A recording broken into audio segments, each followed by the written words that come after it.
अस्सलामुअलैकुम दोस्तों, welcome back to our channel find Urdu. Do I know you? Do I know you का मतलब है क्या मैं आपको जानता हूँ। ये एक सवाल है जो किसी शख्स से तब किया जाता है जब आप शक में हो कि आप उसे पहले कभी मिल चुके हैं या नहीं। इसका फॉर्मल और इनफॉर्मल दोनों तौर पर इस्तेमाल होता है।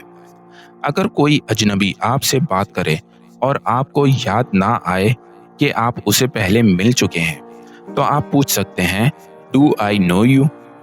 कभी कभी ये थोड़ा रूड भी लग सकता है, लेकिन अगर पोलाइटली कहा जाए तो ये एक आम सवाल है। Excuse me, do I know you from somewhere? माफ कीजिएगा, क्या मैं आपको कहीं से जानता हूँ? तो दोस्तों, डू आई नो यू का मतलब है किसी शख्स से पूछना कि क्या आप उसे पहले मिल चुके हैं। ये एक फॉर्मल और इनफॉर्मल दोनों तरीकों से इस्तेमाल हो सकता है। उम्मीद है अब आपको डू आई नो यू का मतलब समझ में आ गया होगा। मिलते हैं नेक्स्ट वीडियो में। शुक्रिया।